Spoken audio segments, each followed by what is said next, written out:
안녕하세요. 사연 읽어주는 남녀입니다. 오늘도 와주셔서 감사드리며 그럼 오늘의 사연 바로 소개해드리겠습니다.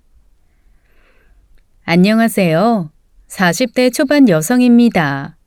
초등학교 때부터 제 꿈은 기자였어요.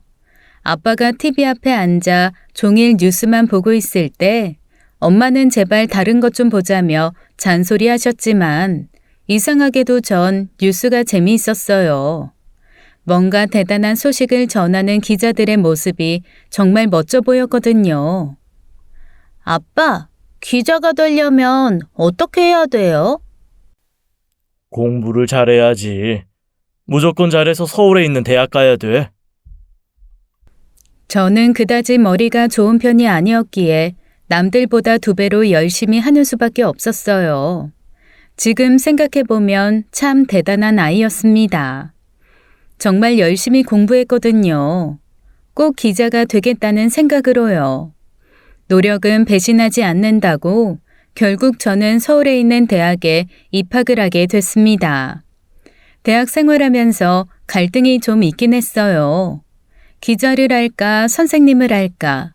하지만 둘 다 실패하고 졸업 후 곧바로 출판사에 입사하게 됐습니다. 그래도 좋았어요. 출판사 다닌다고 하니 은근히 지적으로 보였는지 소개팅도 꽤 많이 들어왔거든요. 당연히 제 콧대도 높아졌고 지금 생각해보면 괜찮은 남자들이 많이 대시해 왔었는데 그때마다 참 건방지게 굴었던 것 같습니다. 솔직히 가끔 남편이 미워질 때마다 그때 그 남자들을 놓친 게 후회되곤 합니다. 저만 이런 생각하는 건 아니겠죠? 출판사에 입사해 회사 생활도 열심히 해서 능력도 인정받았어요. 제가 밀었던 작가의 책이 베스트셀러가 되기도 했고 여기저기서 출판 좀 해줄 수 없냐며 로비도 엄청 들어왔습니다. 그래서 나름 또 다른 꿈을 키워갔어요.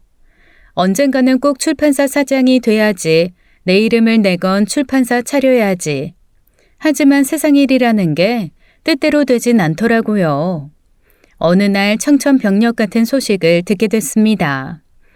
아침 회의를 마치고 외근 나가려는 순간 고향에 있는 남동생한테서 전화가 걸려왔어요. 누나, 놀라지 마. 엄마, 암이래. 어? 암이라고? 무슨 암? 유방암. 이미 3기래. 20살 때 서울 올라와 10년 넘게 서울 생활하면서 고향에 있는 가족들에게 무심했습니다. 부모님도 너는 꼭 서울에서 성공해라 하시면서 연락도 자주 안 하시고 고향에 내려오라는 잔소리도 하지도 않으셨어요. 가끔, 아주 가끔 고향에 내려가면 두 분 모두 건강하시고 남동생도 함께 있으니 별일 없겠거니 했는데 갑자기 엄마가 암이라니 하늘이 무너지는 것 같았습니다.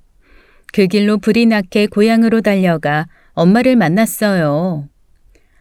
엄마 괜찮아. 수술하고 항암 치료 받고 그러면 괜찮대. 3기 될 때까지 뭐하고 있었던 거야? 그동안 전혀 몰랐어? 유방암이라는 게 그렇다잖냐. 너무 걱정하지 마.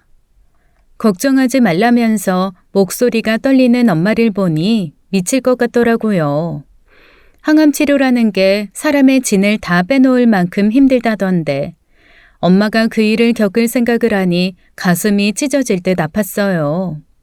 그리고 현실적인 문제를 해결해야 했습니다. 암투병하는 엄마 곁에 누군가는 있어야 했어요. 근처에 혼자 살고 계시는 할머니가 치매를 앓고 계셨는데 그동안은 엄마가 드나들며 돌봐주셨죠. 그런데 앞으론 그게 불가능했어요. 그렇다고 아빠가 일까지 하시며 두 사람을 동시에 보살필 수는 없었습니다. 그리고 남동생은 미국 유학이 예정돼 있어서 차마 공부 포기하고 엄마 돌보라고 할 수도 없는 일이었어요. 방법은 하나밖에 없었습니다.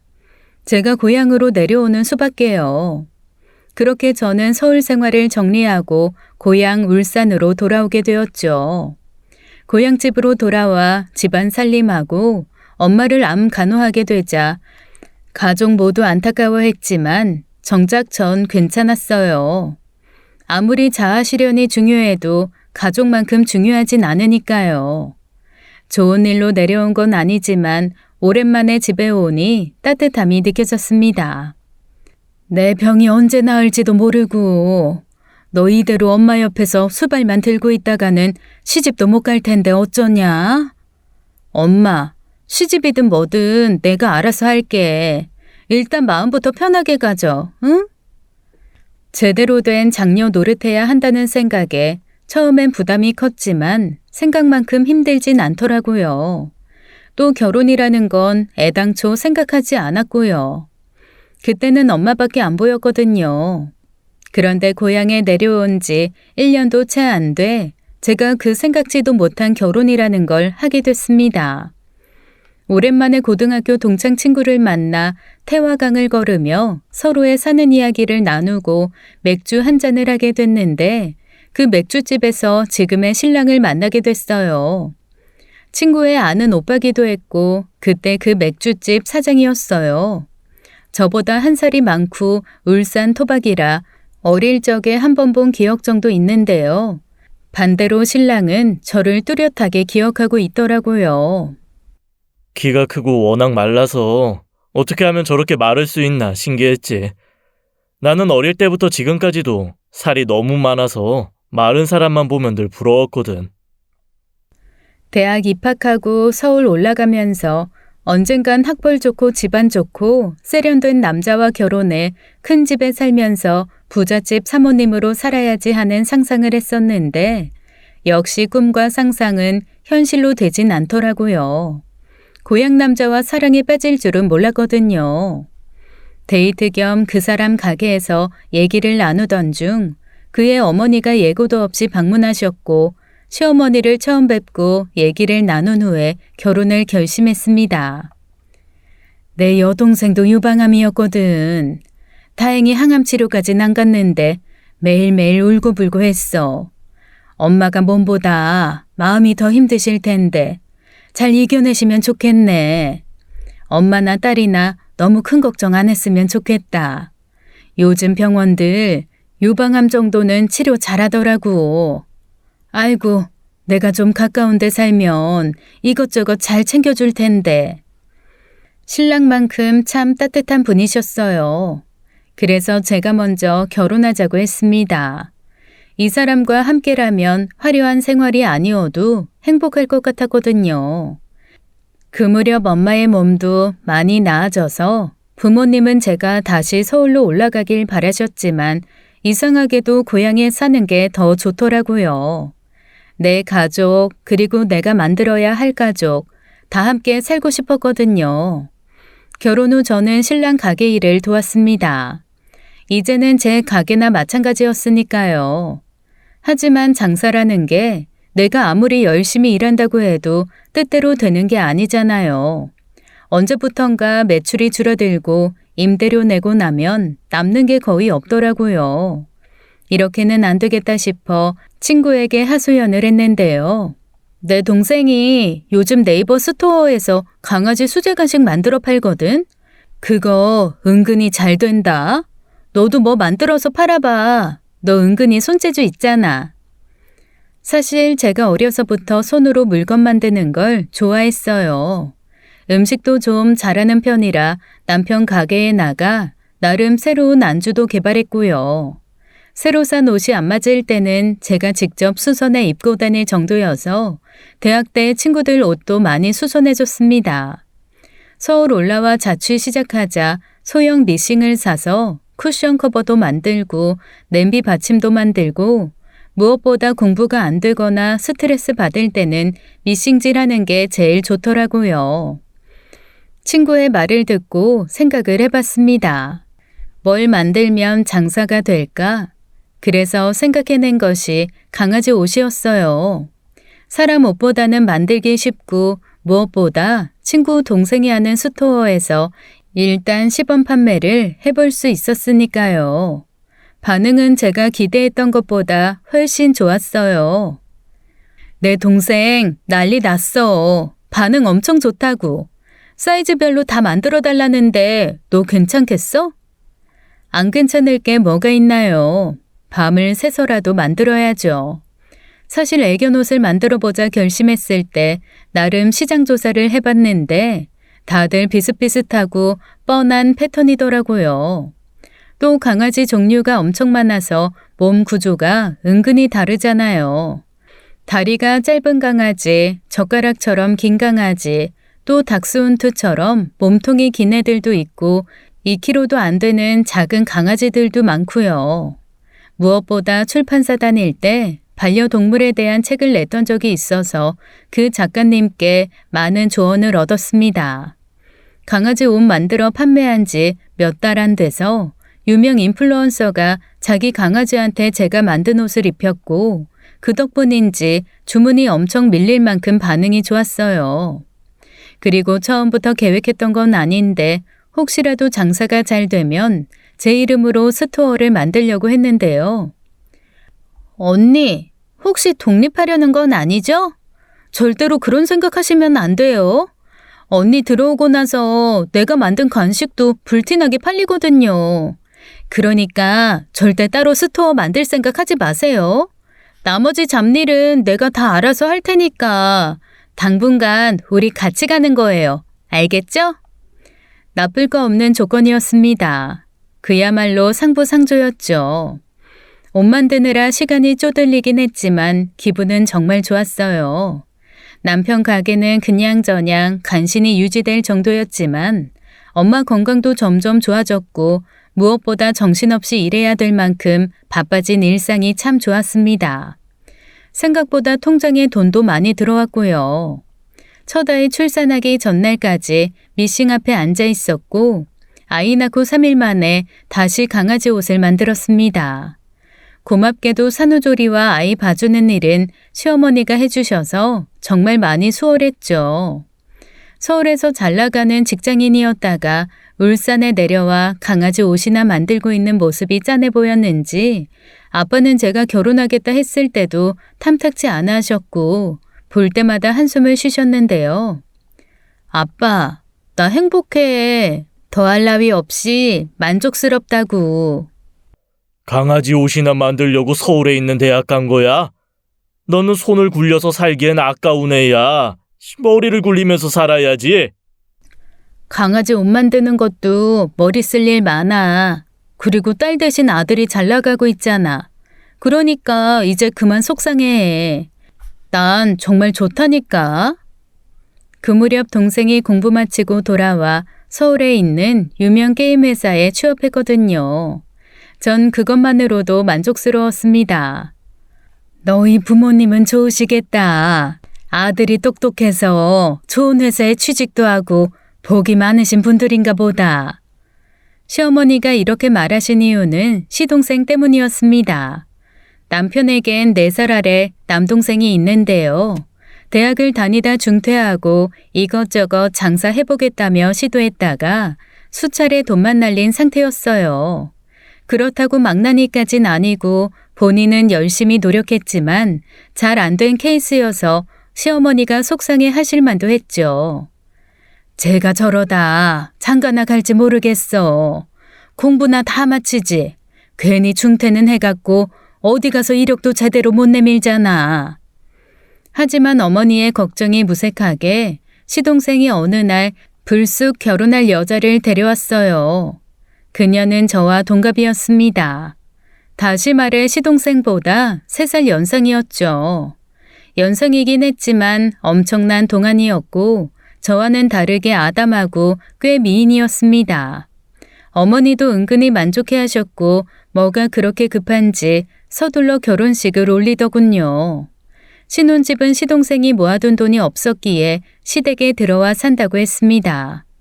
요즘 아무리 돈이 없어도 웬만해선 시집살이 안 하는데 흔쾌히 시댁에 들어온다니 참 대단하다 생각했죠.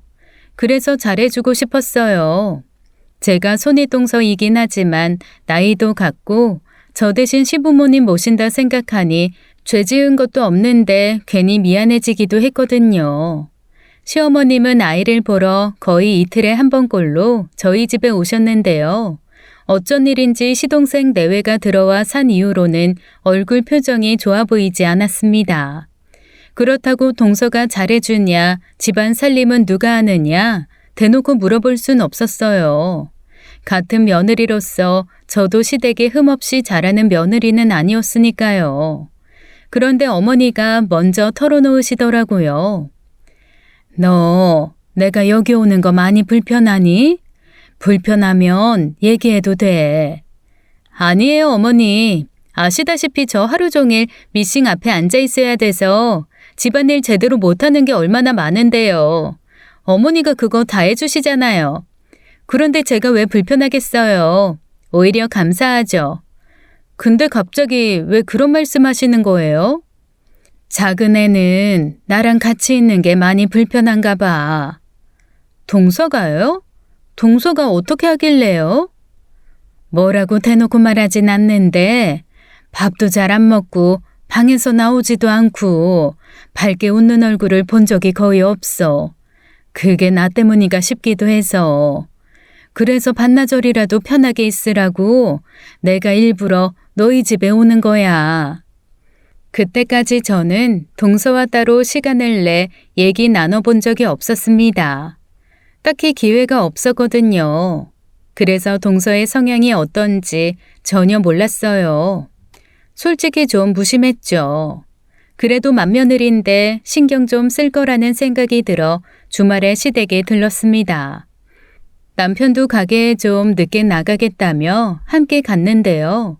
다 같이 식사를 하며 얘기를 나누던 중 형수님, 얼마 전에 제 친구도 자기 강아지한테 형수님이 만드신 옷 사서 입혔대요. 만족도가 높던데요? 그래요? 서방님 친구인 줄 알았으면 리본이라도 하나 더 달아줬을 텐데 미리 말씀하시지. 네, 다음에 주문할 때 꼭 얘기하라고 할게요. 그때까지 동서는 한마디도 없이 밥만 먹더라고요. 그래서 좀 친해져야겠다 싶어서 제가 먼저 말을 붙였어요. 동서 친구 중에도 강아지 키우는 사람 있으면 소개 좀 해줘. 강아지 종류별 사이즈별로 다 맞춰서 만들 수 있거든. 그래, 자기 친구들도 강아지 많이 키우잖아. 말티즈 3마리 키우는 친구도 있지 않았나? 솔직히 제가 장사하려고 꺼낸 말이었겠어요. 그냥 식사 분위기 좋게 만들려고 했던 말이었는데 제 말에 대한 동서의 반응은 좀 의외였습니다. 나 요즘 그 친구랑 연락 안 해. 강아지 키운다고 너무 호들갑 떨어서 재수없더라고. 알잖아, 나 강아지 싫어하는 거. 길 걷다가도 반대편에 강아지 오면 인상이 팍 써지더라고. 왜 사람 사는데 동물들이 설치는지 모르겠어. 생각지도 못한 지나친 반응이었기에 저는 얼굴이 화끈해질 만큼 뻘쭘해졌습니다. 저뿐만이 아니고 시부모님, 남편, 시동생도 다 놀란 표정이었고요. 나도 강아지를 직접 키우는 건 아니지만 반려동물이 주는 뭔가가 있다잖아. 그러니까 다들 애지중지 키우는 거겠지.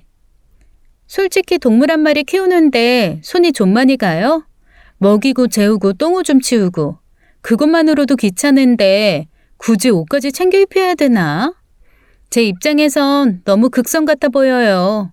강아지 옷 입혀서 데리고 나온 사람들 보면 되게 비호감이더라고요. 본인 의견이 그렇다니 반박은 안 하겠지만 굳이 시부모님 모시고 식사하는 자리에서 이렇게까지 말할 필요가 있을까요? 겉으로 표현은 안 했지만 기분이 너무 나쁘더라고요. 그런데 거기서 끝이 아니었어요. 형님은 그 좋은 손재주로 기왕이면 사람 옷을 만들지 왜 개 옷을 만드세요? 명품 같은 거 카피해서 만들면 되게 잘 팔릴 텐데. 분명 저를 무시하는 말이었습니다. 이 사람이 눈치가 없는 걸까 아니면 대놓고 나를 매기려고 하는 걸까 좀 헷갈리더라고요. 하지만 식구들이 모두 있는 자리라 정색하고 받아칠 순 없었죠. 명품 카피해서 팔면 불법일걸? 그리고 나 그 정도로 손재주 좋지 않아. 그래요? 불법이에요? 이상하다.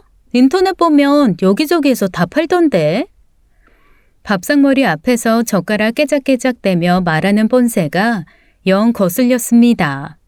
그때 옆에 있던 남편이 쎄한 기분을 직감했는지 아버지, 어머니, 저 먼저 일어날게요. 가게 문 열어야 돼서요. 이러면서 제게 어서 가자는 듯 눈치를 주더라고요. 하지만 전 쉽게 일어설 수가 없었어요. 명색이 맏며느리인데 밥만 먹고 일어설 순 없잖아요. 그때 어머니가 거드시더라고요. 그래, 어서들 가봐라. 상 치우는 건 걱정하지 마. 내가 천천히 치우면 되니까.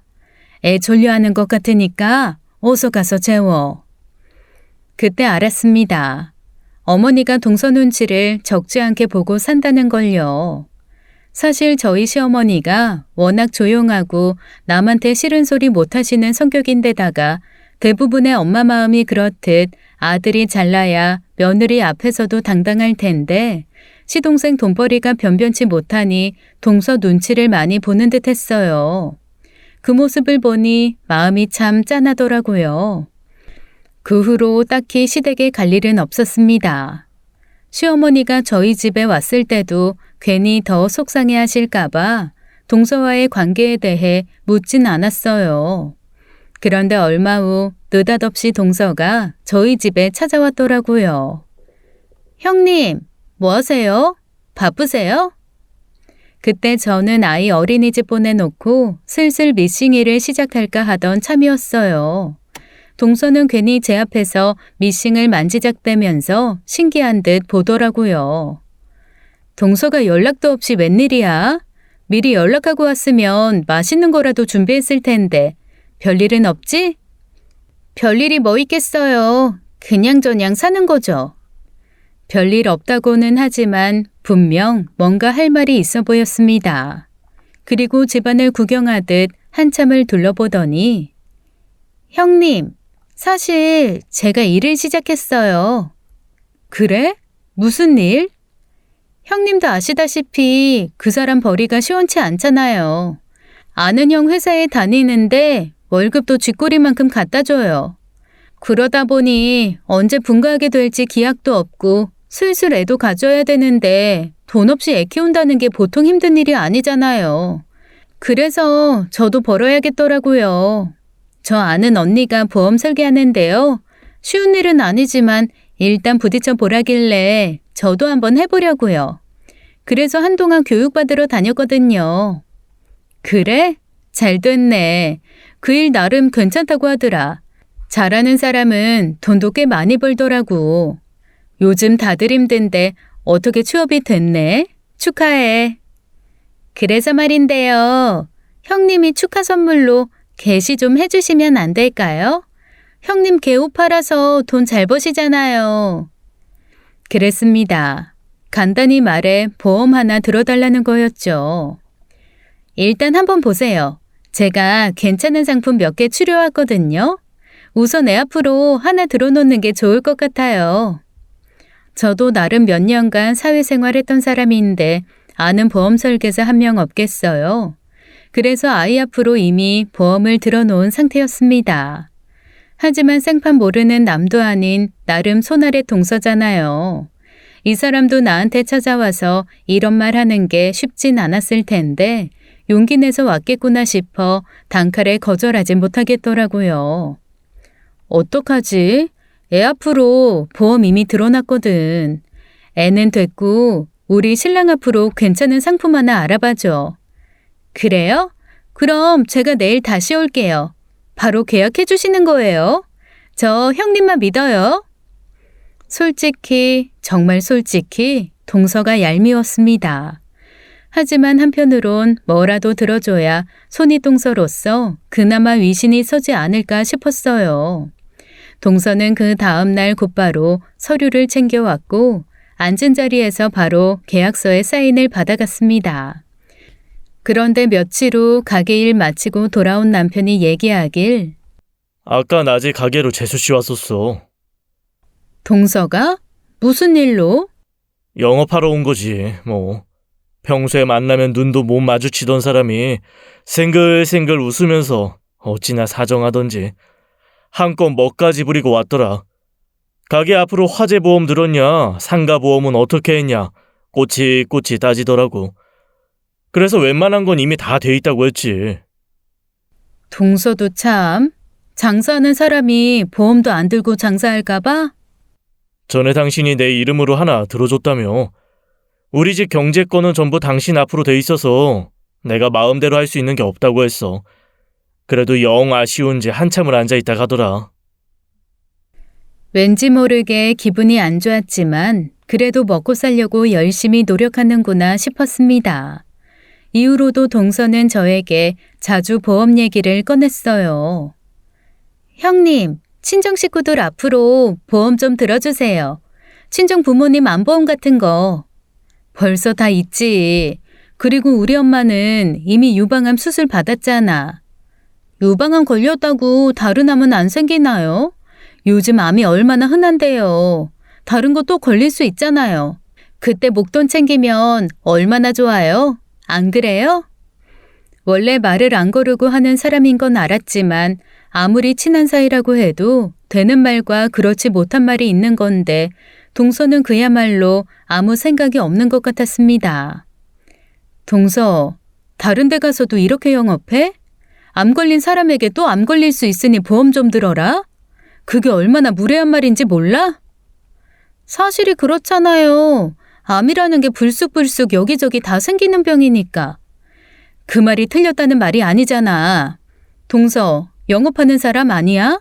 같은 말이라도 되도록 상대가 불쾌하지 않은 선에서 설득력 있게 말해야 하는 거 아니냐고. 또 암 걸릴 수 있다. 그러니까 보험 들어라. 이러면 누가 들어주겠어? 형님, 지금 저한테 영업 방식 가르치는 거예요? 형님 서울 살 때 괜찮은 직장에 다녔던 건 알겠는데요. 저 일하는 방식 갖고 이래라 저래라 하시는 건 조금 선 넘는 거 아닌가요? 그렇습니다. 동서는 자신이 선 넘는 얘기하는 건 생각 못하고 남이 조금만 쓴소리를 해도 발끈하는 성격이었어요. 제가 사는 게 빡빡해서 형님한테 아쉬운 소리 좀 했네요. 어떻게든 살아보겠다고 용 쓰는 사람한테 조금이라도 도와주진 못할 망정 이상한 것 가지고 트집 잡으실 건 없잖아요. 동서, 무슨 말을 그렇게 섭섭하게 해? 트집이라니.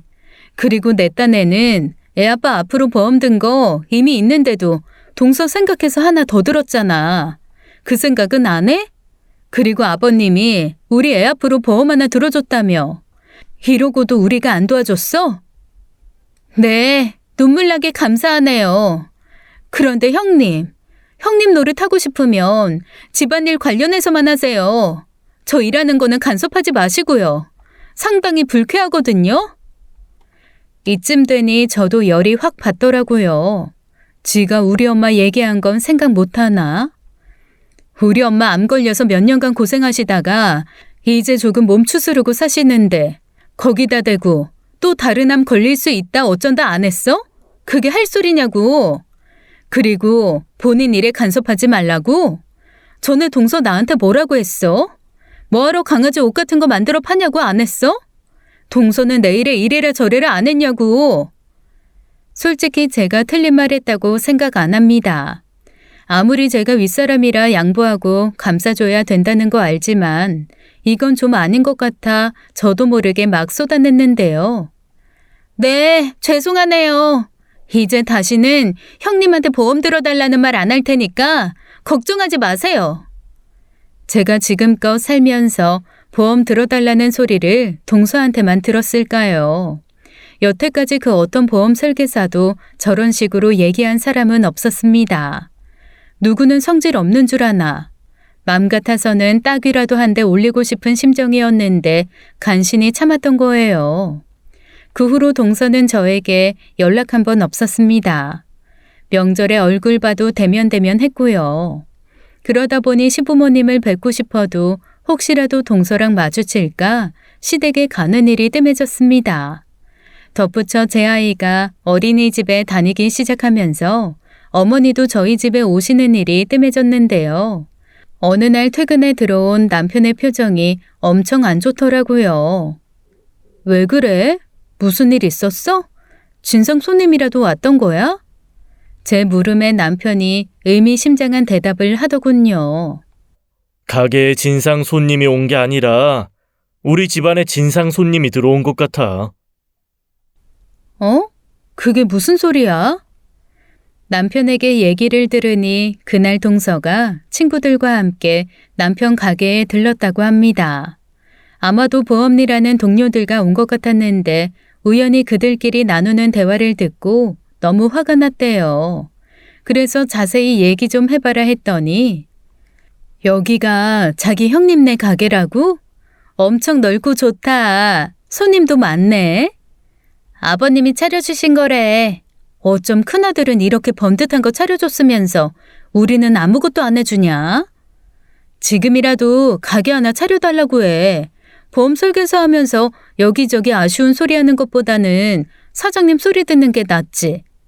됐어. 나도 처음엔 돈 좀 있는 집안인 줄 알고 결혼한 건데 그나마 있던 돈 두 노인네가 야금야금 다 쓰고 남은 건 노후자금 해야 된다고 절대 안 내놔.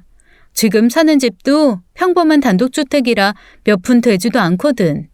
나중에 그거 형제끼리 나눠야 되는 거 알지? 그래봤자 얼마 못 받는다니까.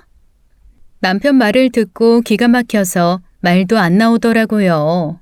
사실 지금 남편이 하는 가게는 처음에 아버님이 지원해 주신 게 맞긴 해요. 하지만 그 시작은 테이블 4개짜리 분식집이었고 남편 혼자 힘으로 돈 모아서 지금의 가게를 차린 거거든요. 따지고 보면 아버님 돈은 현재 가게 보증금의 3분의 1도 안 됩니다. 게다가 작은 아들은 아무것도 안 해준다니. 시동생이 대학 다니다 관두고 사업한답시고 부모님께 가져간 돈이 얼만데요.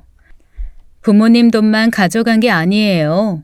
제 남편 돈도 적잖이 날려먹었다고 합니다. 이런 사실은 동서도 다 알거든요. 그런데 어쩜 저런 생각을 하는지 정말 어이가 없더라고요. 이제 와서 이런 얘기해봤자 아무 소용없는 거 알지만 그 자식 원래 오랫동안 사귀던 여자 있었거든. 우리는 다들 그 여자랑 결혼할 줄 알았는데 그놈 딸애는 자리 좀 잡고 결혼하겠다 해서 계속 미뤘고 그 여자도 참고 기다려줬어. 그런데 지금 재수 씨랑 바람나서 그 여자랑 헤어진 거야. 뭐 어차피 본가 들어가 살 거면 애당초 그 여자랑 결혼하지. 어영부영하다가 괜찮은 여자 놓치고 어디서 이상한 여자를 데리고 왔는지 몰라. 자세히는 모르겠지만 이런답시고 집안일도 거의 안 하는 것 같던데? 엄마 얘기 들어보니까 처음부터 집안일은 거의 안 했대. 요즘엔 틈만 나면 아버지 엄마한테 종신보험 들라고 조른다더라. 그렇다고 부모님께 용돈을 주는 것도 아니고 생활비를 따로 내지도 않는데 간신히 연금 받고 사는 노인네한테 얹혀 살면서 어떻게 그럴 수가 있냐? 얘기 듣는 저도 속상한데 아들인 남편은 얼마나 속상했겠어요. 그리고 생각해보니 어머님이나 아버님이 동서네랑 사는 게 편치는 않겠구나 싶은 생각이 들어 다음날 시댁에 들렀습니다. 동서는 일 나가고 아버님은 외출 중이어서 어머니만 계셨는데요. 어머님께 대놓고 묻기가 뭐해서 슬쩍 돌려서 물어봤어요. 어머님, 동서는 일 열심히 다니죠? 어찌나 열심히 하는지 저한테도 보험 들어달라고 하더라고요. 그때 어머님이 큰 한숨을 쉬시며 말씀하셨습니다. 내가 아주 불편해 죽겠다. 솔직히 나라고 며느리 일 안 돕고 싶겠니? 그런데 네 아버지가 절대 들어주지 말라고 한다. 아버님이요? 왜요? 걔가 좋게 말해도 될걸. 네 아버지 심기 건드리는 소리를 하잖아. 자기네 들어와서 사는 걸 갖고 어찌나 유세하던지. 결혼할 때 보태준 거 하나 없지 않냐. 나중에 두 분 돌아가셔도 받을 거 하나 없다. 어머님 아버님도 뭐라도 남겨놓고 돌아가셔야 좋지 않겠냐. 종신보험 들면 그거 다 자식들한테 갈 거다. 미리미리 챙겨준다 생각하시고 좀 들어달라. 이러니 네 아버지가 들어주겠니? 자기 친구들이나 저한테만 모진 소리 하는 게 아니었어요. 시부모님께도 저렇게 말했다니 남편이 진상이라고 했던 말이 이해되더라고요. 그렇다고 내가 아예 모른 척한 건 아니야. 내 친구한테 부탁해서 뭐 하나 들어줬거든. 근데 그 친구가 자꾸 해약하면 안 되겠냐고 연락이 와. 내가 아주 난감해 죽겠어. 그분은 왜 해약하시고 싶으시대요? 자세히는 모르겠는데 작은 애가 들라고 준 상품이 좀 이상하다고. 뭔가 찜찜했습니다. 자세히 알아볼 필요가 있었어요. 그때 문득 떠오른 사람이 있었습니다. 출판사 일할 때 에세이집 냈던 작가분 중에 보험일 하던 분이 계시거든요. 남편이 사고로 일찍 사망하고 싱글맘으로 보험일하며 아이 둘을 키워 두 아이 모두 과학고에 보낸 분이세요. 매일매일 일기 형식의 글을 쓰셨다는데 필력이 너무 좋아서 저희 출판사에서 책을 내셨습니다. 저와 여러 번 식사도 하고 친하게 지냈던 분이라 안부도 물을 겸 그분께 연락을 드렸어요. 그리고 동서를 통해 가입한 보험 상품 좀 봐달라고 부탁드렸는데요. 대충 봐도 딱 알겠네요. 왜요? 뭐 문제 있는 상품이에요? 문제 있는 상품이라고 하긴 뭐하고 어쨌든 보험이라는 게 보장성이 얼마나 좋으냐 따져서 가입하는 거잖아요. 그쵸. 그 정도는 가입하는 사람도 다 체크하죠. 그런데 이것보다 보험료 적게 내고 보장성 좋은 상품도 많거든요. 그런데 굳이 이걸 추천했다면 답은 하나지. 설계사한테 수당이 많이 떨어지는 상품. 그 설계사가 누군지 모르겠지만 너무 티가 많이 난다. 이 정도면 수당 엄청 챙겼을 거예요. 순간 이건 아니다 싶더라고요. 가족이니까 도와달라더니 결론은 가족들을 이용했던 거잖아요.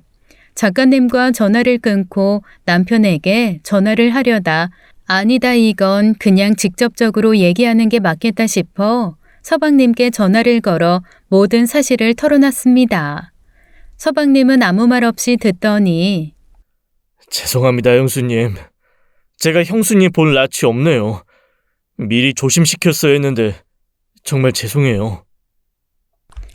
연신 미안하다 죄송하다 하는 서방님의 목소리를 들으니 제 마음도 안 좋았지만 동서가 계속 이런 식으로 일을 하다가는 더 큰일이 생길지도 모르잖아요. 그리고 바로 다음 날 아침 일찍 동서가 저를 만나러 왔더군요. 솔직히 화를 낼 줄 알았어요. 왜 뒷조사했냐, 왜 자기 남편한테 일렀냐, 난리 칠 줄 알았는데 갑자기 제 앞에서 눈물을 펑펑 흘리더군요. 형님, 죄송해요. 그냥 솔직히 말씀드렸어야 되는데 괜히 죽는 소리 하는 것 같아서 차마 말 못하겠더라고요. 실은 친정엄마가 많이 아파서 병원비 때문에. 친정엄마가 아프시다고? 어디가? 대장암이에요. 말기래요. 암 진단받고 서울로 올라가서 대학병원에 계시거든요. 그래서 병원비가 너무 많이 들어서 어쩔 수 없었어요. 형님도 아시다시피 제 동생은 연락 안 된 지 오래라 제가 고스란히 부담해야 되거든요. 엄마 앞으로 보험 하나 들어놓은 게 없어서 돈이 많이 필요했어요. 죄송해요. 뒷골이 띵했습니다. 사실 그동안 동서를 겪으면서 미운 감정이 많이 쌓인 상태였는데 이런 말 못할 사정이 있었다니 너무 부끄럽고 저 스스로가 참 못난 사람이구나 하는 생각이 들더라고요. 진즉에 말을 하지. 그러면 다른 방법으로 도왔을 거 아니야. 그동안 얼마나 마음고생이 심했을까. 아시잖아요. 그 사람 벌이도 시원치 않아서 생활비도 못 내고 있는데 거기다 대고 없는 소리를 또 어떻게 해요? 아버님이나 어머님이나 저 못마땅해 하시는 거 알기 때문에 차마 친정엄마 아프다는 소리 못 하겠더라고요. 엄마 암투병 하는 걸 고스란히 지켜봤기에 그동안 동서가 얼마나 힘들었을지 한 방에 와 닿았습니다. 그나마 저는 엄마 옆에서 암 간호라도 했지. 동서는 친정엄마 서울로 보내놓고 맘 놓고 들여다보지도 못했던 거잖아요. 나한테는 말을 했어야지. 왜 그렇게 답답하게 살았어? 어머니 어느 병원에 계셔? 조만간 나랑 같이 서울 올라가서 뵙자, 어? 하지만 동서는 극구 사양을 하더라고요. 서울에 사는 이모가 드나들고 계세요. 그리고 저희 엄마가 워낙 본인 모습을 보여주고 싶지 않아 하세요. 저랑도 간신히 통화만 할 정도고 절대 오지 말라고 하시거든요. 지난번에 연락도 없이 갔는데 어찌나 화를 내던지 마음만 상하고 돌아왔어요. 솔직히 그 사람한테도 말 못했어요. 오죽하면 남편한테까지 말을 못했을까. 이 사람 참 안 됐다 하는 생각이 들었습니다. 하지만 사정이 이런데 다들 몰라라 할 순 없잖아요. 결국 전 서방님께 이 사실을 알렸고 시댁 부모님도 다 알게 되셨습니다. 아버님은 동서에게 엄청 미안해 하시면서 종신보험을 계약하셨고 어머님은 일단 서울에 올라가서 며칠이라도 친정엄마와 시간 보내라고 동서 손에 돈을 쥐어주셨어요. 동서가 서울로 올라간 후 어머니 상태가 궁금해 메시지를 보냈습니다. 어머니 상태는 어떠시냐, 병원에서는 뭐라고 하더냐. 반나절쯤 지나 답이 오기를 많이 나아지셨다 하더라고요. 그래도 딸 얼굴 보니 마음이 편해져서 좋아지셨나 생각했습니다. 그런데 그날 밤 꽤 늦은 시간에 서방님이 저희 집에 왔더라고요. 그리고 놀라운 사실을 털어놓더군요. 저희 장모님, 서울에 안 계세요. 부산에 계세요. 네? 부산에요? 부산에 있는 병원에 계신 거예요? 아니요. 그게 아니고 부산 처가에 계신다고요. 아까 낮에 저한테 전화하셨더라고요. 우리 사위 잘 지내냐면서요. 그게 무슨 소리예요? 아프신 게 아니고 건강하게 잘 계시더라고요. 그 사람이 거짓말한 거예요. 이건 또 무슨 말인지 뭐가 뭔지 헷갈리기 시작했습니다. 그러는 사이 서방님 눈에 눈물이 맺히더라고요. 아프셔서 곧 돌아가실 줄 알았던 장모님이 건강하게 잘 계시다는 연락을 받았는데 왜 저렇게 슬퍼하는지 너무 이상했어요. 서방님, 무슨 일인지 어서 얘기해 보세요. 동서 지금 어디 있는데요? 부산에 있는 거예요? 서울에 있는 거예요? 그 사람 서울에 간 건 맞아요. 친정엄마는 부산에 있는데 왜 서울에 가요? 뭐 일 때문에 간 거예요? 아니요. 놀러 갔어요. 애인이랑 여의도에 있는 호텔에 있더라고요. 애인이라니 호텔이라니. 더 이상 말을 이어가지 못하는 서방님을 대신해 남편이 설명해 주길. 쉽게 말해 친정엄마 아프다고 뻥치고 애인이랑 놀러 간 거라고. 친정엄마 아프지도 않은데 알리바이 만드느라 거짓말 친 거야. 바람난 지 한참 됐대. 아우 열받아. 뭐 그런 미친 여자가 다 있어. 얘기를 들어보니 서방님은 진즉부터 눈치채고 있었다네요. 신혼 초부터 돈 문제로 매일 싸웠고 그래도 매달 쓸 돈은 갖다 줬는데 이렇게는 못 살겠다며 보험일을 시작한 거라고 합니다. 내연남은 동서가 서방님 만나기 전부터 알고 지낸 남자인데 그 남자랑 결혼하려다 서방님을 만나고 환승 이별을 한 거라네요. 서방님이 더 돈이 많아 보여서 그랬다고 합니다.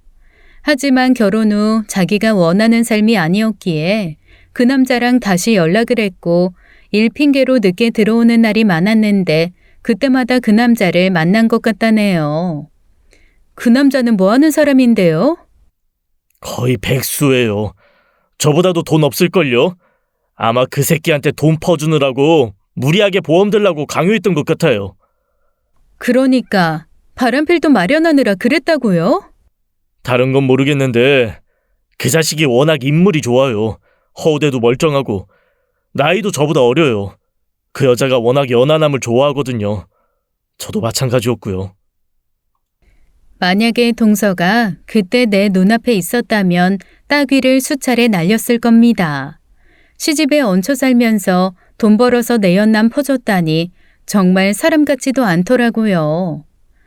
근데 서방님은 지금 동서가 그 남자랑 서울에 있는 거 어떻게 하셨어요? 장모님 전화 받고 바로 와이프한테 전화해서 물었죠. 서울에 왜 갔냐? 방금 장모님이랑 통화했다 솔직히 말해라 했더니 솔직히 말하더라고요. 그놈이랑 놀고 있다고. 그 사람 참 대단한 여자죠? 정리를 해보자면 내연남과 서울에서 놀고 있는 동서도 자기의 모든 것이 밝혀졌단 걸 알고 있다는 뜻인데, 그렇다면 더 이상 이 결혼 생활을 유지할 필요는 없잖아요. 결론은 어떻게 하면 가장 깔끔하게 헤어지느냐가 문제였습니다. 형수님 죄송해요. 좋은 모습 보여드렸어야 되는데 진짜 형수님께 드릴 말씀이 없네요. 제가 워낙 못난 놈이라 솔직히 저 어떻게 헤어져야 될지도 모르겠고. 말을 끝까지 잊지도 못하고 우는 서방님을 보니 나라도 정신 차려야겠다는 생각이 들었습니다. 일이 이렇게 된 이상 동서는 집에 돌아오지 않을 분위기고, 아니면 아주 뻔뻔하게 짐 챙기러 올 수도 있겠죠. 어쨌거나 뭔가를 준비해야 했습니다. 대학 선배 언니 남편이 변호사라 다음 날 바로 전화를 걸어 물어봤어요. 소송을 준비하는 게 좋겠다길래 곧바로 소송 준비에 들어갔습니다. 내연남과 함께 있다고 얘기한 통화 녹음과 동서가 그동안 결혼 생활에 기여한 바가 없음은 명백하니 불리할 게 하나도 없었어요. 반대로 서방님은 결혼 생활에 충실했단 증거는 있었습니다. 월급을 통째로 와이프에게 줬으니까요. 아유, 아까워. 또 그 내연남에게도 보낼 상간남 소송도 함께 준비했죠. 변호사에게 모든 걸 의뢰한 후 해결해야 할 게 또 하나 있었습니다. 보험회사에 전화해 동서를 통해 계약한 모든 보험을 해약했어요. 시부모님께도 어쩔 수 없이 다 얘기할 수밖에 없었죠. 때문에 어머님은 한동안 알아누우셨고 아버님은 매일매일 절에 다니시더라고요. 두 분 속이 얼마나 아플지 차마 가늠도 안 됐습니다. 그리고 얼마 후 모르는 번호로 전화가 걸려왔어요. 누군지 싶어 전화를 받으니 동서였던 여자더군요. 야, 넌 아는 사람도 많아서 좋겠다. 다짜고짜 큰 소리로 이렇게 뜬금없는 소리를 하더라고요. 물론 저도 쫄 필요가 없었죠. 뭐라는 거야? 변호사, 너가 소개시켜줬다며? 소송으로 가야 된다고 네가 알려준 거라며? 자, 이쯤 되니 제 입에서도 좋은 말이 나갈 수는 없겠더라고요. 내가 알려준 건 맞는데 이 상황에 다른 방법도 있니? 있으면 얘기해봐. 시동생 내외 사이가 틀어졌으면 형수로서 잘 달래서 계속 살게 할 생각을 해야지. 이혼을 부추겨? 말 똑바로 해라. 사이가 틀어진 게 아니고 완전 파탄 난 거지. 멀쩡하신 엄마 말기암 환자 만들어 놓고 그것도 모자라 바람핀다고 당당히 말해놓고 넌 다시 살 생각을 했어? 그게 가능해? 너는 니네 엄마한테 죄송하지도 않니? 그래놓고 네가 딸이야? 보험 해지도 네가 하자고 했지? 당연하지. 쓰레기 같은 보험 팔아놓고 너도 참 당당하다. 아마도 세게 나가면 제가 쫄 줄 알았나 봐요. 누굴 멍충이로 하나. 저도 똑같이 세게 나가줬더니 말을 잇지 못하더군요. 그래서 어쩌라고. 하나부터 열까지 다 네 선택이었잖아. 네가 네 인생 잘못 선택한 거를 왜 나한테 전화해서 난리야? 너는 자업자득이란 말도 모르냐? 나 너랑 한가하게 말싸움할 시간 없어. 강아지 옷 만들어야 돼서 바쁘거든. 그러니까 끊자. 전화를 끊기 전에 이 개만도 못한 기집애야라고 말하려고 했는데 그냥 참았습니다. 솔직히 그걸 굳이 말해야 하나요? 그래도 사람이면 자기가 뭘 잘못했는지 느끼고 후회하는 바가 있겠죠. 얼마 후에 부산에 계시는 동서의 어머니는 저희 시댁까지 찾아와 용서를 비셨다고 합니다. 딸이 그야말로 몸만 내쫓기게 됐고 거기다 위자료까지 줘야 하는 상황이 됐으니 가만히 앉아있을 수만은 없으셨나 봐요. 문 열고 들어오자마자 대성통곡을 하면서 내를 붙잡고 사정하는데 어찌할 바를 모르겠더라. 마음 같아서는 딸내미 교육을 어떻게 시킨 거냐고 따지고 싶었지만 무릎 꿇고 앉아서 펑펑 우는 모습을 보니 나까지 막 눈물이 나고 에휴. 딸 하나 있는 게 이렇게나 막 사는 거 보는 엄마 마음이 오죽하겠어. 혹시라도 용서해달라고 제발 이혼시키지 말라고 사정하면 어쩌나 했는데 그건 또 아니더라. 그냥 죄송하다는 말만 반복하더라고. 그래도 양심은 있는 양반이야. 소장을 받은 동서와 내연남은 위자료 줄 테니 소송을 취하해달라고 서방님한테 연락을 했다고 합니다. 남편은 괜히 법원 드나들고 시간 뺏기느니 그냥 위자료 받고 끝내는 게 어떻겠냐 말했다는데 서방님이 싫다고 했대요. 사실 서방님이 좀 유순한 사람이거든요. 하지만 그런 사람이 화나면 진짜 무섭잖아요. 동서나 내연남이나 돈 없는 걸 뻔히 알기에 위자료도 쉽게 받을 수 없다는 것도 알지만 그래서 더 소송으로 가고 싶답니다. 다시 말해 피를 말려보겠다 이거죠. 서방님의 선택을 말릴 순 없기에 하고 싶은 대로 하시라고 했어요. 동서였던 그 여자는 지금 어디서 뭐하고 있을까요? 인물 좋고 허우대 멀쩡한 내연남과 함께 위자료 마련할 궁리하느라 머리에 쥐나고 있을 텐데 그 둘의 사랑 같지도 않은 사랑은 얼마나 오래 갈까요? 장담하건대 길게 가지 못할 거라 확신합니다. 달콤한 맛만 쫓으면 결국 썩게 되는 게 이빨뿐만은 아니잖아요. 인생의 충치, 그 두 사람이 제대로 끙끙 앓았으면 좋겠습니다. 지금까지 사연 읽어주는 남녀였습니다. 끝까지 시청해주신 여러분 감사드리며 저희는 다음 사연으로 돌아올게요. 감사합니다.